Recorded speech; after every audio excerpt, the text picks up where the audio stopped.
Okay, അപ്പോൾ നമുക്ക് class start ചെയ്യാവേ. Okay, so ഇന്നലെ പറഞ്ഞ ടോപ്പിക് വെച്ചിട്ട് തുടങ്ങാം. Classification based on origin. അപ്പോൾ നമ്മൾ ആദ്യം കണ്ടത് ക്ലാസിഫിക്കേഷൻ ബേസ്ഡ് ഓൺ ഡൈമെൻഷൻസ് കണ്ടു. അതെല്ലാം ക്ലിയർ അല്ലേ? ഓക്കെ, പിന്നെ അടുത്തത് ക്ലാസിഫിക്കേഷൻ ബേസ്ഡ് ഓൺ ഒറിജിൻ. അപ്പോൾ ബേസ്ഡ് ഓൺ ഒറിജിൻ നമ്മൾ നോക്കുമ്പോൾ 3 ക്ലാസിഫിക്കേഷൻസ് ഉണ്ട് അതിനകത്ത്. അതായത് നാച്ചുറൽ നാനോ മെറ്റീരിയൽസ് ഉണ്ട്, മാൻമെയ്ഡ് ഉണ്ട്, പിന്നെ വരുന്നത് ഏതാ, ഇൻസിഡന്റൽ നാനോ മെറ്റീരിയൽ ഉണ്ട്. അപ്പോൾ നാച്ചുറൽ നമ്മൾ പറയുന്ന പേരിൽ പറഞ്ഞ പോലെ തന്നെ നാച്ചുറൽ ആയിട്ട് ഇവിടെ എക്സിസ്റ്റ് ചെയ്യുന്ന മെറ്റീരിയൽസ്, അത് നാനോ എന്താ നാനോ സ്കെയിലാണ് അത് മെഷർ ചെയ്യുന്നത്. അതായത് നാനോ സ്കെയിലാണ് അത് നിൽക്കുന്നത്, എക്സിസ്റ്റ് ചെയ്യുന്നത്. ഓക്കെ, അപ്പൊ ഇത് മാൻമെയ്ഡ് അല്ല ആക്ച്വലി വരുന്നത്. അപ്പൊ ഇതിന്റെ എക്സാമ്പിൾസ് വരുന്നതാണ് ബയോളജിക്കൽ, ജിയോളജിക്കൽ രണ്ട് ഇതിൽ നമ്മളൊരു എക്സാമ്പിൾ ആയിട്ട് കൊടുക്കുകയാണ്. DNA, പ്രോട്ടീൻസ്, വൈറസസ്, പിന്നെ എന്താ മിനറൽ പാർട്ടിക്കിൾസ് ലൈക്ക് ക്ലേ അല്ലെങ്കിൽ വോൾക്കാനിക് ആഷ് എന്നുള്ള ഇത് ഒക്കെ വരുന്നത് ചില നാനോ പാർട്ടിക്കിൾസ് വരാം. അപ്പൊ അതൊക്കെ ആക്ച്വലി എല്ലാം നാച്ചുറലാണ് വരുന്നത്. പിന്നെ വരുന്നത് ഈ എന്താ ഓർഗാനിസംസ്, എന്തൊക്കെ ഓർഗാനിസംസ് ഈ ഇത് പ്രൊഡ്യൂസ് ചെയ്യുക, അതായത് spider silk known for it super strong structure. ഇതൊക്കെ അവരുടെ ഈ ഒരു നാനോ സ്കെയിൽ പ്രോപ്പർട്ടീസ് ഉള്ളത് കൊണ്ടാണ് അവർക്ക് അങ്ങനെ ഒരു സ്ട്രക്ചർ ഉള്ളത്. പിന്നെ ബട്ടർഫ്ലൈ വിങ്സ്, അവർക്ക് ഈ നമ്മൾ പല ബട്ടർഫ്ലൈസും കണ്ടിട്ടില്ല, ലൈക്ക് പല ഷേപ്പും പല കളേഴ്സും ഒക്കെയാണ് അവർ എക്സിബിറ്റ് ചെയ്യുന്നത്. അപ്പൊ അതിന്റെ ഒരു റീസൺ എന്ന് പറയുന്നത് അവരുടെ സ്ട്രക്ചർ കുറച്ചും കൂടെ നമ്മളൊന്ന് അനലൈസ് ചെയ്ത് നോക്കുമ്പോൾ അത് നാനോ സ്കെയിൽ പാറ്റേൺസ് ആയിട്ടാണ് വരുന്നത്. അപ്പൊ അതുകൊണ്ടാണ് പല കളേഴ്സ് അത് കാണിക്കുന്നത്. പിന്നെ അതിന്റെ ആപ്ലിക്കേഷൻ ആണ് വരുന്നത് studying these materials help in developing new materials and technologies. ഇപ്പൊ നമ്മൾ ഈ ബട്ടർഫ്ലൈ വിങ്സും ഇതിനെ കാര്യങ്ങളൊക്കെ നമ്മളിപ്പോ ഇന്നത്തെ ടോപ്പിക്കിൽ നമ്മൾ പറയുന്നുണ്ട്. ലാസ്റ്റ് അങ്ങോട്ട് പോകുമ്പോൾ അതിന് സെപ്പറേറ്റ് ആയിട്ട് പറയുന്നുണ്ട്. പിന്നെ വരുന്നതാണ് മാൻമെയ്ഡ് നാനോ മെറ്റീരിയൽസ്. അത് നമുക്കറിയാം, ഇപ്പൊ നമ്മളായിട്ട് തന്നെ സൃഷ്ടിക്കുന്ന ഒരു ഇതാണ്. അതായത് നമ്മൾ തന്നെ ആ ഒരു എന്താ പറയാ ലാബിൽ അതിന്റെ ഒരു കോമ്പോസിഷനിൽ നമ്മൾ പ്രിപ്പയർ ചെയ്യുന്നു. നാനോ സ്കെയിൽ ലെവലിൽ നമ്മൾ ക്രിയേറ്റ് ചെയ്തെടുക്കുന്നതാണ് മാൻമെയ്ഡ് നാനോ മെറ്റീരിയൽസ് എന്ന് പറയുന്നത്. അപ്പൊ അതിനകത്ത് കുറച്ച് ഡിഫറെന്റ് ബിഹേവിയേഴ്സ് ആയിരിക്കും കാണിക്കുന്ന നാനോ മെറ്റീരിയൽസ്. അതായത് ഇപ്പൊ ബൾക്ക് ലെവലിലും അല്ലാത്ത ലെവലിൽ നമ്മൾ നോക്കുകയാണെങ്കിൽ നേരത്തെ പറഞ്ഞ പോലെ ഡിഫറെന്റ് പ്രോപ്പർട്ടീസ് അത് കാണിക്കും. അപ്പൊ അതിന്റെ എക്സാമ്പിൾ ആണ് ഈ ഗോൾഡ് നാനോ പാർട്ടിക്കിൾസും സിൽവർ നാനോ പാർട്ടിക്കിൾസും നമ്മൾ പറയുന്നത്. അതായത് ബൾക്കിലും നാനോ സ്കെയിൽ റേഞ്ചിലും അത് ഡിഫറെന്റ് ആയിട്ടായിരിക്കും വരുന്നത്. അപ്പൊ ഇതിനകത്ത് അതിന്റെ എക്സാമ്പിൾസ് ആണ് ഇപ്പൊ carbon nano tubes, quantum dots, graphene, ഇവരൊക്കെ നാനോ സ്കെയിൽ ആണ് അല്ലെ, നാനോ മെറ്റീരിയൽസിന്റെ എക്സാമ്പിൾസ് ആണ് വരുന്നത്. പിന്നെ വരുന്നത് അതിന്റെ ആപ്ലിക്കേഷൻസ് ആണ് കാണിക്കുന്നത്. അതായത് നമുക്കറിയാം മെഡിസിൻ ഫീൽഡ്, ഇലക്ട്രോണിക്സ്, കോസ്മെറ്റിക്സ്, അങ്ങനെ കുറെ ഡിഫറെന്റ് ഫീൽഡ്സിൽ അതിന്റെ ആപ്ലിക്കേഷൻസ് വരുന്നുള്ളത്. പിന്നെ അതിന്റെ അഡ്വാൻറ്റേജ് എന്ന് പറയുന്നത് നമ്മളിപ്പോ ഒരു സാധനം ഉണ്ടാക്കുവാണെങ്കിൽ നമുക്കറിയാം അത് എന്ത് കാര്യത്തിലാണ് നമ്മൾ അത് ഉണ്ടാക്കുന്നത്. അപ്പൊ അത് ഏത് രീതിയിൽ ഉണ്ടാക്കണം എന്ന് നമുക്കറിയാം. സോ അപ്പൊ നമ്മൾ ആ ഒരു രീതിയിലായിരിക്കും നമ്മൾ അതിന് സ്ട്രക്ചറും ഡിസൈനും കൊടുത്ത് കസ്റ്റമൈസ് ചെയ്ത് നമ്മൾ തന്നെ ചെയ്യുന്നത്. അപ്പൊ അതാണ് അതിന്റെ ഒരു അഡ്വാൻറ്റേജ്. പിന്നെ അടുത്ത് വരുന്നതാണ് ഇൻസിഡന്റൽ നാനോ മെറ്റീരിയൽ എന്ന് പറയുന്നത്. ഇതെന്ന് പറയുന്നത് ബൈ പ്രൊഡക്ട്സ് ആയിട്ട് വരുന്നതാണ്. അതായത് നമ്മൾ ഓൺ പേർപ്പസിൽ നമ്മൾ ചെയ്യുന്ന സംഭവങ്ങളല്ല. ഇപ്പൊ ഈ വോൾക്കാനിക് ഇറപ്ഷൻസും ബേണിംഗ് ഫ്യൂവൽ ഇതൊക്കെ നമ്മൾ ചെയ്യുമ്പോൾ ആ ഒരു പ്രോസസ്സിൽ ആക്ച്വലി ഉണ്ടാവുന്ന ബൈ പ്രൊഡക്ട്സ് ആണ് ഇവര്, ഈ ഒരു നാനോ പാർട്ടിക്കിൾസ്. അതിന്റെ എക്സാമ്പിൾസ് ആണ് smoke from car engines, ash from wild fires, അതൊക്കെ വരുന്നത്. പിന്നെ അതിന്റെ ഒരു ഡിസഡ്വാൻറ്റേജ് അല്ലെങ്കിൽ അതിന്റെ ഇമ്പാക്ട് വരുന്നത് ആണ് ഈ ഒരു 3 പോയിന്റ്സ്. അതായത് നമ്മളുടെ ഹെൽത്തിലൊക്കെ അതെങ്ങനെ എഫക്ട് ചെയ്യുന്നു, അതായത് ലങ്സിൽ എഫക്ട് ചെയ്യും, പിന്നെ എൻവയറമെന്റിനെ കുറച്ച് അത് പൊല്യൂട്ടഡ് ആക്കും, അങ്ങനെയാണ് അത് വരുന്നത്. അപ്പൊ അത് അത്രേ ഉള്ളൂ എന്താ ക്ലാസിഫിക്കേഷൻ ബേസ്ഡ് ഓൺ ഒറിജിൻ എന്ന് പറയുമ്പോൾ. എന്തെങ്കിലും ഡൗട്ട് ഉണ്ടോ? ഓക്കെ, അടുത്താണ് നാനോ ഇൻ നേച്ചർ. അതായത് നമുക്കറിയാം, ഇതിപ്പോ നേരത്തെ കുറച്ച് എക്സാമ്പിൾസിൽ പറഞ്ഞ പോലെ ഈ ബട്ടർഫ്ലൈ വിങ്സ്, സ്പൈഡർ സിൽക്ക് ഇതിനൊക്കെ ഈ നാനോ സ്കെയിൽ അവർ പാറ്റേൺസ് കാണിക്കുന്നുണ്ട്. അവര് എന്താ ആ ഒരു പല രീതിയിൽ നാനോ റിലേറ്റഡ് ആയിട്ടുള്ളാണ് അത് നിൽക്കുന്നത്. അപ്പൊ അതുകൊണ്ട് അവര് പല പ്രോപ്പർട്ടീസ് എക്സിബിറ്റ് ചെയ്യുന്നുണ്ട് നേച്ചറിൽ. ഇപ്പൊ അതാണ് എക്സാമ്പിൾസ് കൊടുത്തേക്കുന്നത്. ഇപ്പൊ ബട്ടർഫ്ലൈ വിങ്സ്, പീകോക്ക് ഫെദേഴ്സ് അവർക്കൊക്കെ നാനോ സ്കെയിൽ പാറ്റേൺസ് ഉണ്ട്.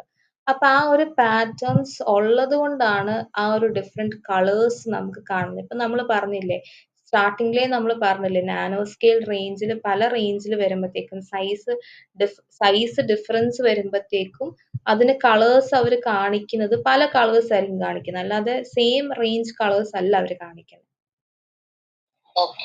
അപ്പൊ അതിന്റെ examples butterfly wings, lotus leaf, spider silk എന്നൊക്കെ പറഞ്ഞിട്ട് വരുന്നത്. പിന്നെ ബയോളജിക്കൽ നാനോ സിസ്റ്റംസ് എന്ന് പറയുന്നത് ബയോളജിയിൽ എങ്ങനെയാണ് നാനോ സിസ്റ്റം വരുന്നത്. അതിനകത്ത് നമുക്ക് DNA നമുക്കറിയാം. ഇപ്പൊ DNA സ്ട്രക്ചർ എന്ന് പറയുന്നത് ഡബിൾ ഹെലിക്കൽ സ്ട്രക്ചറാണ്. അപ്പൊ അതിന്റെ വിഡ്ത് എന്ന് പറയുന്നത് 2 നാനോമീറ്റേഴ്സ്. അപ്പൊ അവിടെയും നമ്മൾ നാനോമീറ്റർ എന്നുള്ള സ്കെയിലാണ് നമ്മൾ പറയുന്നത്. അതെ, അപ്രോക്സിമേറ്റ്ലി 2 നാനോമീറ്റേഴ്സ് വൈഡിലാണ് വരുന്നത്. പിന്നെ വരുന്നത് സെൽ മെംബ്രെയിൻസിലൊക്കെ വരും. അത് സെൽ മെംബ്രെയിൻസ് എന്ന് പറയുമ്പോൾ ലിപ്പിഡ്സ് ഒക്കെ വെച്ചിട്ടല്ലേ സെൽ മെംബ്രെയിൻസ് ഉള്ളത്. അപ്പൊ ലിപ്പിഡ്സ്, പ്രോട്ടീൻസ് അങ്ങനെ. അപ്പൊ ആ ലിപ്പിഡ്സ് എന്ന് പറയുന്നതും നാനോ സ്കെയിൽ റേഞ്ചിലായിരിക്കും വരുന്നത്. അപ്പൊ അവിടെയും നാനോ ആണ് യൂസ് ചെയ്യുന്നത്. കാരണം അപ്പൊ പ്രോട്ടീൻസിന് കുറച്ചും കൂടെ മൂവ് ചെയ്യാൻ കുറച്ചും കൂടെ ഫ്ലെക്സിബിൾ ആക്കാൻ പറ്റുന്ന ഒരു ഇതിലാണ് പറയുന്നത്. പിന്നെ വരുന്നതാണ് ഈ മാഗ്നറ്റോടാക്റ്റിക് ബാക്ടീരിയ എന്ന് പറയുന്നത്. അപ്പൊ അതിനെയും പറ്റി ഡീറ്റെയിൽ ആയിട്ട് താഴെയുണ്ട്. അവിടെ മെയിൻ ആയിട്ടുള്ളത് എന്താ, അവര് പ്രോട്ടീൻ നാനോ ഫയേഴ്സ് എന്ന് പറഞ്ഞിട്ട് സംഭവം ഉണ്ട്. അത് ആക്ച്വലി ഈ ഇലക്ട്രോൺസ് ട്രാൻസ്ഫർ ചെയ്യാനായിട്ട് ഹെൽപ്പ് ചെയ്യുന്നതാണ്. അവര് ടൈനി കണ്ടക്റ്റീവ് ഫിലമെന്റ്സ് എന്ന് പോലെ നമ്മൾ പറയും. പിന്നെ വരുന്നതാണ് എൻവയറമെന്റൽ നാനോ മെറ്റീരിയൽസ്. അതായത് എൻവയറമെന്റിൽ എങ്ങനെയാണ് നാനോ മെറ്റീരിയൽസ് കാണപ്പെടുന്നത്.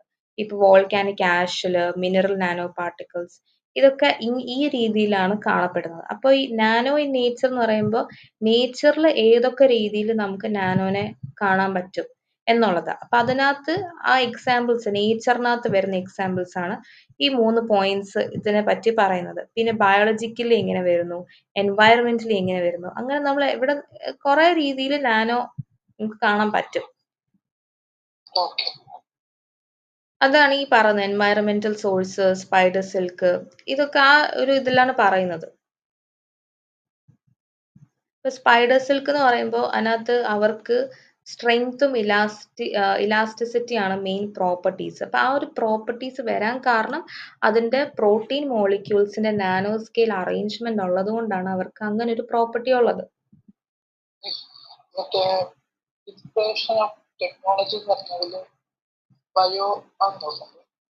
ബയോളജിക്കൽ ഇതാണോ? ഇൻസ്പിറേഷൻ ഫോർ ടെക്നോളജി എന്ന് പറയുന്നത് എങ്ങനെ, അതായത് ഇപ്പൊ നമ്മൾ നേച്ചറിൽ ഈ നാനോ ഒക്കെ കണ്ടു. അപ്പൊ ഇപ്പൊ കുറെ ഡെവലപ്മെന്റ്സ് നടക്കുന്നുണ്ടല്ലോ നാനോന്റെ ഫീൽഡില്. അപ്പൊ അത് എങ്ങനെ അവർക്ക് അതൊരു ഇൻസ്പിറേഷൻ കിട്ടി ഫ്രം നേച്ചർ, അങ്ങനെ ഇതാണ്. അതായത് studying natural nano systems leads to biomimetic nano technology. അതായത് copying nature's nano scale designs. അതായത് ഇപ്പൊ ഈ പറഞ്ഞ മാതിരി ഇപ്പൊ നേച്ചറിൽ ഇപ്പൊ അല്ലാണ്ട് തന്നെ ഇപ്പൊ നാച്ചുറൽ ആയിട്ടുള്ള നാനോ മെറ്റീരിയൽസിനെ കണ്ട് അത് ഇൻസ്പയർ ചെയ്ത് അതുപോലെ ചെയ്യുന്ന ആ രീതിക്ക് തന്നെ നാനോ റേഞ്ചിൽ ആ പ്രോപ്പർട്ടീസ് വെച്ച് നമ്മൾ ചെയ്യുന്നതുണ്ട്. ടെക്നോളജി കുറച്ചും കൂടെ യൂസ് ചെയ്യുന്ന രീതിയിലുണ്ട്. അതിനെയാണ് ഇൻസ്പിറേഷൻ ഫോർ ടെക്നോളജി എന്ന് പറയുന്നത്. അത് ജസ്റ്റ് വായിച്ചു വിടാനുള്ള, അത് ഇമ്പോർട്ടന്റ് അല്ല അത് ടോപ്പിക്കിനകത്ത് എഴുതാൻ. പിന്നെ വരുന്നതാണ് ലോട്ടസ് ലീഫ് എഫക്റ്റ് എന്ന് പറയുന്നത്. അപ്പൊ ലോട്ടസ് ലീഫ് എഫക്റ്റ് എന്ന് പറയുന്നതും സെയിം അവർക്ക് ഈ നാനോ സ്കെയിൽ അതായത് നാനോന്റെ പ്രോപ്പർട്ടി ഉള്ളത് കൊണ്ടാണ് ഇത് വരുന്നത്. അപ്പൊ ഇതിന്റെ ഡെഫിനേഷൻ എന്ന് പറയുന്നത് ഇവിടെ സംഭവം ഈ ലോട്ടസ് ലീവ്സ് അവര് ഭയങ്കരമായിട്ട് വാട്ടർ റിപ്പലൻസി കാണിക്കും. അതിനെ പറയുന്ന പ്രോപ്പർട്ടി പേരാണ് ഈ സൂപ്പർ ഹൈഡ്രോഫോബിസിറ്റി എന്ന് പറയുന്നത്. അതായത് ഇപ്പൊ നമ്മൾ ആ ഇലയില് വെള്ളം ഒഴിച്ചു കഴിഞ്ഞാല് അത് നിക്കില്ല, നനയില്ല, എന്ന് വെച്ചാൽ അതിങ്ങനെ തെന്നിപ്പോയില്ലേ, അങ്ങനത്തെ ഇല കണ്ടിട്ടില്ലേ? അതിനാണ് ലോട്ടസ് ലീഫ് ഇഫക്റ്റ് എന്ന് പറയുന്നത്. അത് എന്തുകൊണ്ടാന്ന് വെച്ചാൽ അതിന്റെ കോസ് ആണ് പറയുന്നത്. അവർക്ക് nano scale micro scale structures ഉള്ളത് കൊണ്ടാണ് അങ്ങനത്തെ ഒരു വാട്ടർ റിപ്പല്ലന്റ് ആവുന്നത്. അപ്പൊ അവിടെ ഒരു റഫ് ടെക്സ്ചർ ഇത് വരുന്നത് കൊണ്ടാണ് അവിടെ ആ ഒരു റഫ് ടെക്സ്ചർ ഫോം ചെയ്യുമ്പോഴത്തേക്കും അവര് വാട്ടർ ആയിട്ടുള്ള അതായത് സർഫസും വാട്ടറും തമ്മിൽ അങ്ങനെ ഒരു കോണ്ടാക്ട് വരില്ല. അപ്പൊ വാട്ടർ വീണ് കഴിഞ്ഞാലും അത് എന്താ അത് ജസ്റ്റ് സർഫസിൽ തന്നെ അങ്ങ് ഇതായി പോയി പോത്തേ ഉള്ളൂ. അപ്പൊ അവിടെ ആക്ച്വലി ഒരു അതിനെയാണ് പറഞ്ഞ hydrophobic wax layer is formed. അപ്പൊ ഈ ഒരു ലെയർ കാരണമാണ് അത്രയും വാട്ടർ റെസിസ്റ്റന്റ് ആയിട്ട് നിൽക്കുന്നത്.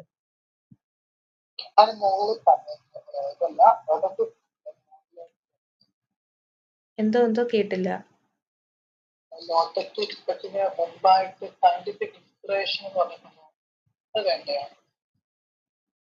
സയന്റിഫിക് വേണമെന്നല്ല, അത് ജസ്റ്റ് അല്ല ടെക്സ്റ്റിനകത്ത് ഉണ്ടത്, അത് പോയിന്റ്സ് ആയിട്ട് എഴുതിയെന്നുള്ളൂ. അതെന്ന് വെച്ച് കഴിഞ്ഞാൽ studying these natural nano systems has led to biomimetic nano technology. അതായത് എങ്ങനെ എന്താ പറയാ ഈ സയന്റിഫിക് രീതിയിൽ എങ്ങനെ ഇൻസ്പയർഡ് ആയി ഈ നാച്ചുറലി എക്സിസ്റ്റ് ചെയ്യുന്ന നാനോ ഡിസൈൻസ്, നാനോ ഒരു എന്താ നമ്മൾ പറയത്തില്ല നാനോ ഇൻ നേച്ചർ, അത് എങ്ങനെ സയന്റിഫിക് രീതിയിൽ ഇൻസ്പയർഡ് ആയി എന്ന് പറയുന്നതേ ഉള്ളൂ.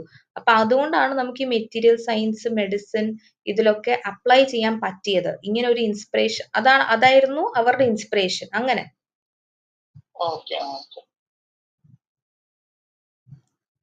ഓക്കെ. അപ്പൊ ഇതാണ് ലോട്ടസ് ലീഫ് ഇഫക്റ്റ്. അപ്പൊ ലോട്ടസ് ലീഫ് ഇഫക്റ്റിന്റെ റീസൺ എന്ന് പറയുന്നത് ഇവർക്ക് ഈ റഫ്, അതായത് അവർക്ക് നാനോ സ്കെയിൽ സ്ട്രക്ചേഴ്സ് ആണ് ഈ ലീഫിനുള്ളത്. അപ്പൊ അവിടെ ഒരു തിൻ ഹൈഡ്രോഫോബിക് ഒരു വാക്സ് ലെയർ ഫോം ചെയ്യും. ഇത് ഇങ്ങനെ തന്നെ എഴുതണം, തിൻ ഹൈഡ്രോഫോബിക് വാക്സ് ലെയർ. അപ്പൊ ആ ഒരു വാക്സ് ലെയർ ഫോം ചെയ്യുമ്പോഴത്തേക്കും അവർ വാട്ടറായിട്ട് റെസിസ്റ്റന്റ് ആകും. അപ്പൊ അതുകൊണ്ടാണ് അത് അബ്സോർബ് ചെയ്യാത്ത, ആ ലീഫ് അത് അബ്സോർബ് ചെയ്യാത്തത്. അപ്പൊ അത് അങ്ങനെ സംഭവിക്കാൻ റിസൾട്ട് എന്താ? Water droplets bead up and roll off. അതായത് വാട്ടർ ഡ്രോപ്ലെറ്റ്സ് നിൽക്കത്തില്ല ലീഫിൽ, അതങ്ങ് പോകും. അപ്പൊ അങ്ങനെ നോക്കുമ്പോഴത്തേക്ക് എന്ത് പറ്റും? ലീഫിലെ എല്ലാ അഴുക്ക് കാര്യങ്ങളൊക്കെ അത് ഇങ്ങനെ മൊത്തത്തിൽ അത് തുടച്ച് മാറ്റിക്കളയും. അപ്പൊ അതിനെ നമുക്കൊരു സെൽഫ് ക്ലീനിങ് പ്രോപ്പർട്ടി എന്നും കൂടി പറയാൻ പറ്റും. അപ്പൊ ഇൻസ്പിറേഷൻ ഫോർ ടെക്നോളജി എന്താ? ഈ ഒരു ഇഫക്റ്റ് സയന്റിസ്റ്റുകൾ മിമിക് ചെയ്തിട്ട് അവർക്ക് ആർട്ടിഫിഷ്യൽ സൂപ്പർ ഹൈഡ്രോഫോബിക് സർഫസസ് ഉണ്ടാക്കാനായിട്ട് അവരെ ഹെൽപ്പ് ചെയ്തു. ആർട്ടിഫിഷ്യലി ഇങ്ങനത്തെ ഒരു രീതിയിൽ സർഫസസ് ഉണ്ടാക്കാൻ അവരെ ഹെൽപ്പ് ചെയ്തു. പിന്നെ ഇതിന്റെ ആപ്ലിക്കേഷൻസ് ആണ് ഈ പറഞ്ഞ 4 പോയിന്റ്സ്. അതായത് self cleaning windows, stain resistant fabrics, anti fogging glasses, anti bacterial coatings പറഞ്ഞ് ഇതെങ്ങനെ അപ്ലൈ ചെയ്യും, ലോട്ടസ് ലീഫ് ഇഫക്റ്റിന്റെ ആപ്ലിക്കേഷൻസ് പറയുന്നത്.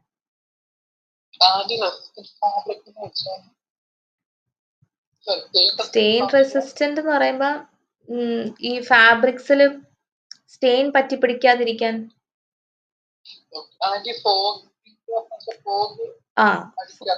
അതെ, കൂടുതൽ അങ്ങനെ വരാണ്ട് അങ്ങനെ എന്താ സ്ലൈഡ് ചെയ്ത് പോവാന്ന് പറയും. എന്നുവെച്ചാൽ ഗ്ലാസ്സിൽ പറ്റി പിടിക്കാണ്ടിരിക്കും അങ്ങനെ. ഓക്കെ. പിന്നെ വരുന്നത് ഗീക്കോസ് ഫീറ്റ് എന്ന് പറയുന്ന ഒരു സംഭവം, ആ ഒരു ഫിനോമിന. അതെന്ന് പറയുന്നത് ആക്ച്വലി ഈ ഗീക്കോസ് എന്ന് പറയുമ്പോൾ ദേ ക്യാൻ ആക്ച്വലി ഈ ലിസാർഡ്സിന് ഇവർക്ക് ഈ ഗ്ലാസ് ടൈപ്പ് മെറ്റീരിയൽ സ്മൂത്ത് സർഫസസിൽ ഈ ലിക്വിഡ്സും സക്ഷൻസും ഒന്നും ഇല്ലാതെ അവർക്ക് ക്ലൈംബ് ചെയ്യാൻ പറ്റും. അതായത് ചുമ്മാ അവർക്ക് ഇങ്ങനെ ഡയറക്റ്റ് നല്ല സ്മൂത്ത് ആയതുകൊണ്ട് അവർക്ക് ക്ലൈംബ് ചെയ്യാൻ പറ്റും. വേറൊരു അതായത് അതിന് ലിക്വിഡ്സ് അങ്ങനെ ഒരു സപ്പോർട്ട് ഒന്നും ഇല്ലാതെ അവർക്ക് ചെയ്യാൻ പറ്റും. പക്ഷെ അത് എന്തുകൊണ്ട് അങ്ങനെ വരുന്നതെന്ന് വെച്ച് കഴിഞ്ഞാല് അവരുടെ ഫീറ്റില് ഒരു സ്ട്രക്ചർ ഉണ്ട്, അതായത് ഒരു ഹെയർ ലൈക്ക് സ്ട്രക്ചർ കോൾഡ് സീറ്റേ എന്ന് പറയുന്ന ഒരു സ്ട്രക്ചർ ഉണ്ട്. അപ്പൊ ലിസാർഡ് അതിന്റെ ഇതുണ്ടല്ലോ, ഇതേണ്ടത്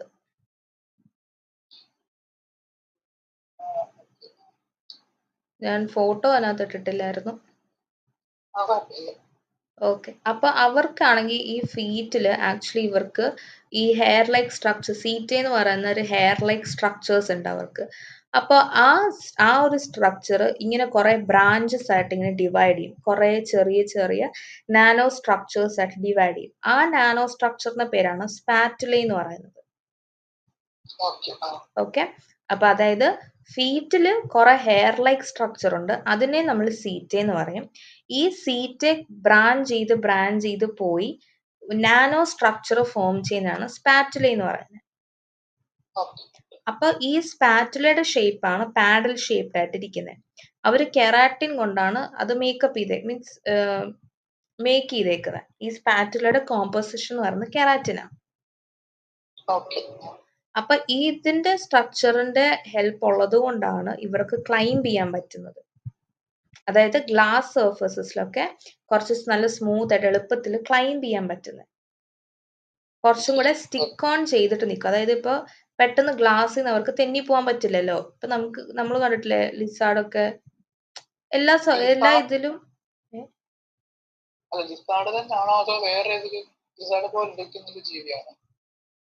ഇതിനകത്ത് ലിസാർഡ് എന്നാണ് ആക്ച്വലി കൊടുത്തേക്കുന്നത്. ഞാനത് ഡീറ്റെയിൽ ആയിട്ട് അങ്ങനെ നോക്കിയിട്ടില്ല. എന്നുവെച്ചാൽ അതിപ്പോ വേറെ ജീവിയില് ഉണ്ടോ എന്നുള്ളത് എനിക്ക് അറിയത്തില്ല, അങ്ങനെ നോക്കിയില്ല. അതിനകത്ത് ടെലോസ് lizard to climb smooth surfaces എന്നാണ് കൊടുത്തേക്കുന്നത്. ഇപ്പൊ ഗീക്കോസ് ഫീറ്റ് എന്ന് പറയുമ്പോൾ ചിലപ്പോൾ ലിസാർഡിന്റെ ടൈപ്പ് ഉള്ള ആ ഒരു കാറ്റഗറി വരുന്ന എല്ലാ ഇൻസെക്ട്സിന് ആനിമൽസിന് പറ്റുമായിരിക്കും.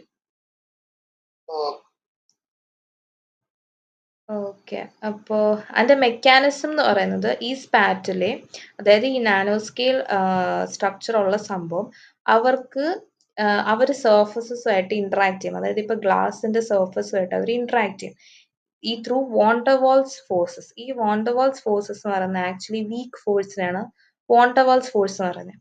അപ്പൊ നമ്മൾ ഇൻഡിവിജ്വലി നമ്മൾ നോക്കുകയാണെങ്കിൽ വീക്ക് ആയിരിക്കും, പക്ഷെ കളക്റ്റീവ്ലി അവര് എന്താ ഒരു സ്ട്രോങ് അഡ്ഹെഷൻ പ്രൊവൈഡ് ചെയ്യും. അതായത് സ്ട്രോങ് അഡ്ഹെഷൻ എന്ന് പറഞ്ഞു കഴിഞ്ഞാല് എന്താ കുറച്ചും കൂടെ ഈ ഗ്ലാസ്സിൽ പറ്റി പിടിച്ച് സ്ട്രോങ് ആയിട്ട് നിൽക്കാൻ പറ്റും. അതായത് സർഫസുമായിട്ട് നല്ല രീതിയിൽ കോണ്ടാക്ട് ചെയ്തിട്ട് നിൽക്കാൻ പറ്റും.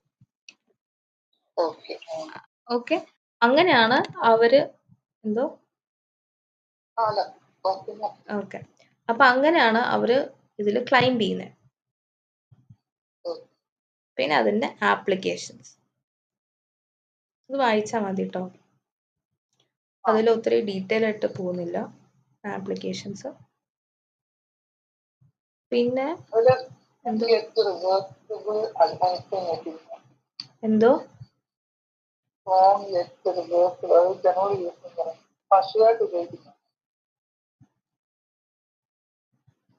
Generally okay application generally strong yet reversible adhesive. അതെ, പശയായിട്ട് ഉപയോഗിക്കുന്നത് ജനറൽ യൂസ്. അതായത് എന്താ റിവേഴ്സിബിൾ എന്ന് ഉദ്ദേശിച്ചത്, ഞാൻ അത് റെഫർ ചെയ്തിട്ട് നാളെ പറഞ്ഞാൽ മതിയോ? ഓക്കെ, ഞാൻ ആപ്ലിക്കേഷൻസ് ഒത്തിരി ഡീറ്റെയിൽ ആയിട്ട് പോയില്ല, ജസ്റ്റ് പോയിന്റ്സ് ആക്കിയിട്ട് അങ്ങനെ എഴുതിയെന്നേ ഉള്ളൂ.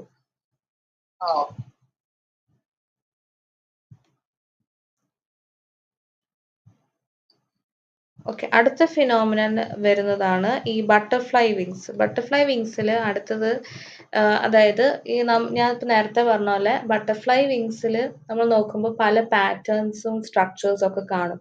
അപ്പൊ ആ പാറ്റേൺ സ്ട്രക്ചേഴ്സ് എന്ന് പറയുന്നത് ആക്ച്വലി അവര് നാനോ സ്കെയിൽ റീജിയനിലാണ് സ്ട്രക്ചർ ആയിട്ടാണ് വരുന്നത്.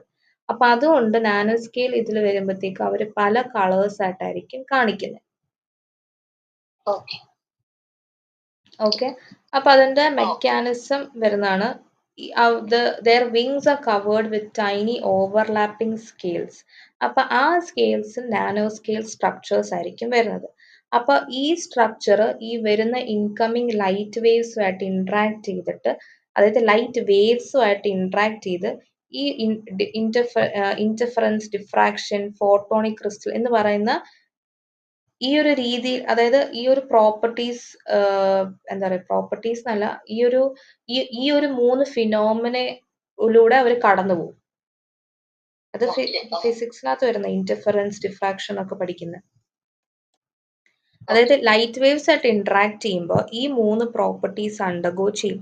അങ്ങനെയാണ് നമുക്ക് വരുന്ന റിസൾട്ടിങ് ഈ ഒരു എന്താ ഡിഫറെന്റ് കളേഴ്സ് വരുന്നത് അതുകൊണ്ടാണ്.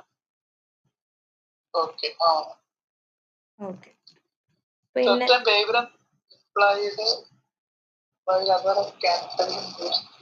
അതായത് certain wavelengths are amplified while others are cancelled. അതായത് ഇപ്പൊ നമ്മൾ അല്ലേ, അതായത് ഇപ്പൊ ഈ ഒരു ബട്ടർഫ്ലൈ ഇപ്പൊ പുറത്ത് നിൽക്കുമ്പോഴത്തേക്കും എന്ന് വെച്ചാൽ എല്ലാ ലൈറ്റ് വേവ്സും അതിനകത്ത് ഫോളോ ചെയ്യുന്നുണ്ട് അല്ലേ, എല്ലാ ലൈറ്റ് വേവ്സ് ഫോളോ, പക്ഷെ അത് പല വേവ് ലെങ്തിലുള്ള ലൈറ്റ്. ഇപ്പൊ നമുക്കറിയത്തില്ല, ലൈറ്റിന് ഓരോ വേവ് ലെങ്ത് ഉണ്ടല്ലോ. അപ്പൊ എല്ലാ വേവ് ലെങ്തിലുള്ള ലൈറ്റ് നമുക്ക് അത് വന്ന് വീണ് അത് പ്രൊഡ്യൂസ് ചെയ്ത് നമുക്ക് ലൈറ്റ് കാണിക്കത്തില്ല. ചില വേവ് ലെങ്ത് മാത്രമേ ആംപ്ലിഫൈ ചെയ്യാന്ന് വെച്ചാൽ അതിനെ കുറച്ചും കൂടെ മോഡിഫൈ ചെയ്തിട്ട് നമുക്ക് ആ കളേഴ്സ് ആയിട്ട് കാണിക്കുന്നത്. ചില വേവ് ലെങ്ത് അത് ക്യാൻസൽ ഔട്ട് ആയി പോകും. അതിനകത്ത് വരുന്ന ചില എന്തെങ്കിലും മെക്കാനിസം കാര്യങ്ങൾ അതിനകത്തൊക്കെ കുറച്ച് അത് ഒത്തിരി ഡീറ്റെയിൽ ആയിട്ട് വേണ്ടല്ലോ. അപ്പൊ അങ്ങനെ ഒരു കാരണം കൊണ്ടായിരിക്കും അത് ക്യാൻസൽ ആയി പോകുന്നത്. പിന്നെ thin film interference also contributes to shimmering effects. അതായത് ഈ എന്താ പറയാ, തിൻ ഫിലിം ഇന്റർഫറൻസ് ആണ് ചെറിയ രീതിയിലുള്ള ലൈറ്റ് വേവ്സും അങ്ങനത്തെ ചെറിയ രീതിയിലുള്ള ഇന്റർഫറൻസ് ഒക്കെ നടക്കും. തിൻ ഫിലിം ഇന്റർഫറൻസ് എന്നാണ് പറയാ. അപ്പൊ അത് നമുക്ക് പല എഫക്റ്റുകൾ തരുന്നു. നമ്മളിപ്പോ കാണുന്ന കുറെ പാറ്റേൺസ്, പല ഡിഫറെന്റ് ഇത് വരത്തില്ലേ ബട്ടർഫ്ലൈസിന്, എല്ലാം സെയിം അല്ലല്ലോ. അപ്പൊ അതൊക്കെ ഈ ഒരു ഇന്റർഫറൻസ് കാരണം വരുന്നു എന്നാണ് അതിന്റെ മീനിങ്. ഓക്കെ, പിന്നെ അതിന്റെ അഡ്വാൻറ്റേജസ് ആണ് ഈ പറഞ്ഞേക്കുന്നത്.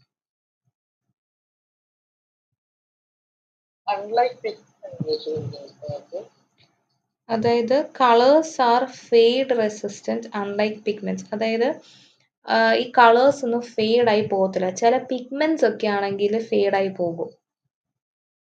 അതിനെയാണ് അൺലൈക്ക് പിഗ്മെന്റ്സ് എന്ന് പറയുന്നത്. പിന്നെ ഈ നാനോ സ്കെയിൽ ഈ ഒരു സ്ട്രക്ചർ ഉള്ളത് കൊണ്ട് അവർക്ക് വാട്ടർ റിപ്പല്ലന്റും സെൽഫ് ക്ലീനിങ് പ്രോപ്പർട്ടീസും അതിന്റെ സർഫസസിനുണ്ട്. അതാണ് സെക്കൻഡ് പോയിന്റ്. പിന്നെ വരുന്നതാണ് ആപ്ലിക്കേഷൻസ്. അതായത് എങ്ങനെ ഏത് രീതിയിൽ അതിനെ മീൻസ് എവിടെ അപ്ലൈ ചെയ്യുന്നു എന്നുള്ളതാണ്. അതായത് നാനോ സയൻസ് ആൻഡ് എഞ്ചിനീയറിംഗിൽ അതിന്റെ ആപ്ലിക്കേഷൻസ് വരുന്നതാണ് ഈ പറഞ്ഞ മാതിരി ഫെയ്ഡ് റെസിസ്റ്റന്റ് ഡൈസ്. അതായത് ഈ ഡൈ ഒക്കെ ഇല്ലേ, അത് ഒത്തിരി നമ്മൾ കുറെ നമ്മൾ ഇത് കഴിയുമ്പോഴത്തേക്കും ഫെയ്ഡ് ആയി അതിന്റെ കളറൊക്കെ ഫെയ്ഡ് ആയി പോകത്തില്ലേ. അപ്പൊ അങ്ങനെ ആകാണ്ടിരിക്കാനായിട്ട് അതിനാണ് ഫെയ്ഡ് റെസിസ്റ്റന്റ് ഡൈസ്. പിന്നെ ആന്റി കൗണ്ടർഫീറ്റിംഗ് മെറ്റീരിയൽസ്. അതായത് അതെനിക്കറിയില്ല, അത് നോക്കിയിട്ട് ഞാൻ പറയാം എന്താണ് കേട്ടോ.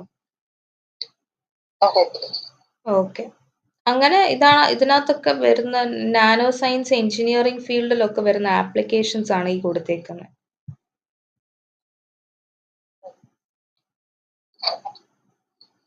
ഡൗട്ട് ഉണ്ടോ?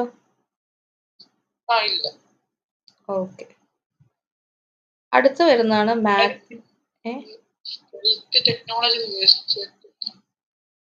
അത് കൺട്രോൾ ലൈറ്റ് റിഫ്ലക്ഷൻ. അതായത് ഈ എന്താ പറയാ, ഈ ലൈറ്റ് വന്ന് ഫോൾ ചെയ്യില്ലേ, അപ്പൊ അതിനെ കുറച്ചും കൂടെ കൺട്രോൾ ചെയ്ത് ഇത് ചെയ്യുന്നതിനാണ് ആക്ച്വലി ആ ഒരു ഇത് പറയുന്നത്, ടെക്നോളജി എന്ന് പറയുന്നത്.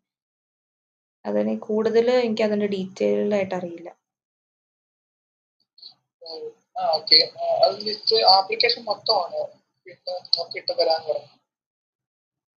ഇതില് ആപ്ലിക്കേഷൻസ് ഞാൻ ഇതിനകത്ത് നിങ്ങൾക്ക് മീനിങ് നോക്കിയിട്ട് പറയാൻ.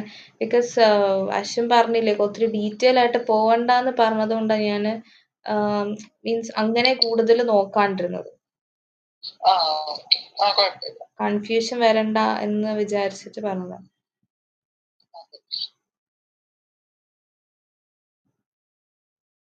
പിന്നെ വരുന്നതാണ് മാഗ്നെറ്റോ ടാക്റ്റിക് ബാക്ടീരിയ എന്ന് പറയുന്നത്. അപ്പൊ ഇതെന്ന് പറയുന്നത് ആക്ച്വലി ഈ microorganisms that naturally produce nanoscale magnetic particles called magnetosomes. അതായത് ഈ മാഗ്നറ്റോസോംസ്, അതായത് ഈ മൈക്രോ ഓർഗാനിസം, ചില മൈക്രോ ഓർഗാനിസംസ്, അതായത് ഈ ബാക്ടീരിയ, ഈ മൈക്രോ ഓർഗാനിസം അവർ നാച്ചുറലി നാനോ സ്കെയിൽ മാഗ്നറ്റിക് പാർട്ടിക്കിൾസിനെ പ്രൊഡ്യൂസ് ചെയ്യും.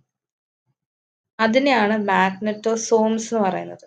അപ്പൊ ഈ മാഗ്നറ്റോസോംസ് എന്ന് പറയുന്നത് അവരുടെ കോമ്പോസിഷൻ എന്ന് പറയുന്നത് ഈ അയൺ ഓക്സൈഡ്, ഈ അയൺ ഓക്സൈഡ് എന്ന് പറയുന്നത് അതിനകത്ത് മാഗ്നറ്റൈറ്റ് എന്ന് പറയുന്ന ഒരു കോമ്പൗണ്ട് ഉണ്ടാവും, Fe3O4 അതിന്റെ ഫോർമുല, അല്ലെങ്കിൽ അയൺ സൾഫൈഡ്.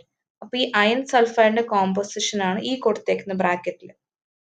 അപ്പൊ ഒന്നെങ്കിൽ അയൺ ഓക്സൈഡ് അല്ലെങ്കിൽ അയൺ സൾഫൈഡ് നാനോ പാർട്ടിക്കിൾസ് ആയിരിക്കും ഈ മാഗ്നറ്റോസോംസിന്റെ കോമ്പോസിഷൻ എന്ന് പറയുന്നത്. അപ്പൊ biologically controlled to have uniform size, shape and magnetic properties. അവർക്ക് സെയിം ഷേപ്പ്, സൈസും മാഗ്നറ്റിക് പ്രോപ്പർട്ടീസും ആയിരിക്കും ഉള്ളത്. പിന്നെ ഇതിന്റെ ഫംഗ്ഷൻ എങ്ങനെയാ എവിടാ വരുന്നതെന്ന് വെച്ച് കഴിഞ്ഞാൽ, they act like build in compass allowing bacteria to align with earth's magnetic field. അതായത് ഇപ്പോൾ they helps them to navigate in aquatic environments to locate optimal conditions for survival. അതായത് ഈ മൈക്രോ ഓർഗാനിസംസ് നമ്മൾ പറഞ്ഞു മാഗ്നറ്റിക് പാർട്ടിക്കിൾസ് ആണല്ലോ അത് produce ചെയ്യുന്നത്. അപ്പോൾ ഈ നമുക്കറിയാം എർത്തിന് മാഗ്നറ്റിക് ഫീൽഡ് ഉണ്ടല്ലോ. അപ്പോൾ ഈ ബാക്ടീരിയ ഇവര് എർത്തിന്റെ മാഗ്നറ്റിക് ഫീൽഡായിട്ട് ഇവർക്ക് അലൈൻ ചെയ്യാൻ പറ്റും.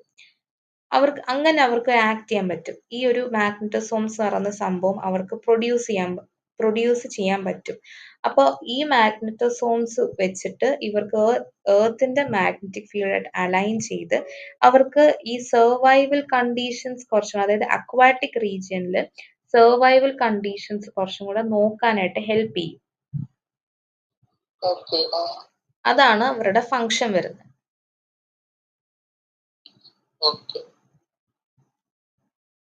പിന്നെ വരുന്നത് ഓക്കെ, അതിന്റെ സയന്റിഫിക് ഇമ്പോർട്ടൻസ് ആണ് ഈ പറയുന്നത്.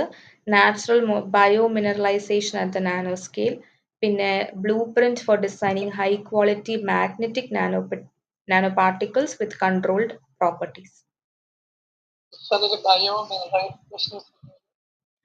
ബയോ മിനറലൈസേഷൻ എന്ന് പറഞ്ഞാൽ ഇപ്പൊ ഈ പറഞ്ഞ സംഭവം ഈ അക്വാറ്റിക് എൻവയറമെന്റ്സിൽ ലൊക്കേറ്റ് ചെയ്യാൻ പറ്റും എന്നുള്ള രീതിയിൽ പറഞ്ഞില്ലേ, അത് സംഭവം. പിന്നെ വരുന്നതാണ് ആപ്ലിക്കേഷൻസ് ഓഫ് മാഗ്നറ്റോസോംസ് ആണ്. അതായത് മെഡിസിനൽ ഫീൽഡിൽ വരുന്നുണ്ട്, ബയോസെൻസിങ്, എൻവയറമെന്റൽ യൂസസിൽ, അതിനകത്തൊക്കെ വരുന്നത്. അത് എങ്ങനെ വരുന്നു എന്നുള്ളതാണ് ഈ കൊടുത്തിരിക്കുന്നത്. മെഡിസിനിൽ targeted drug delivery, MRI contrasting agent, cancer treatment. Actually medical ഫീൽഡിൽ 3 പോയിന്റ്സും നാനോ പാർട്ടിക്കിൾസിന്റെ എന്തെടുത്താലും ഈ സെയിം പ്രോപ്പർട്ടി റിപ്പീറ്റ് തന്നെയാണ് വരുന്നത്. അതായത് ഈ ഹെഡിങ്സ് കേട്ടോ, അതെല്ലാം സെയിം. നാനോ പാർട്ടിക്കിൾസിന്റെ മെയിൻ യൂസ് മെഡിക്കൽ ഫീൽഡിൽ മെയിൻ എന്താണ്, നാനോ പാർട്ടിക്കിൾസിന്റെ യൂസ് എന്ന് പറയുമ്പോൾ ഇത് മെയിൻ ആണ്. അതായത് targeted drug delivery, MRI contrast agents, cancer treatment, ഇത് മൂന്നും അതിന്റെ ബേസ് ആക്ച്വലി. പിന്നെ ബയോസെൻസിങ് എന്തോ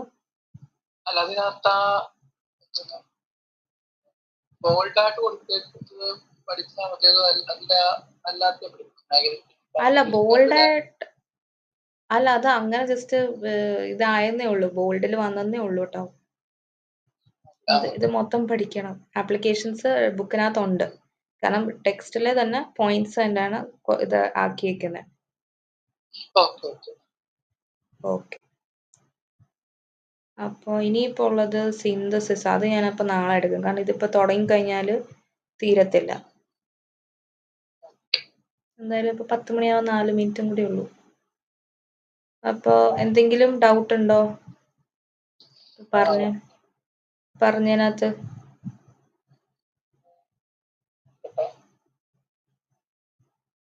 പ്രിന്റ് എടുത്തായിരുന്നോ ഇത്? ആണോ? Okay okay.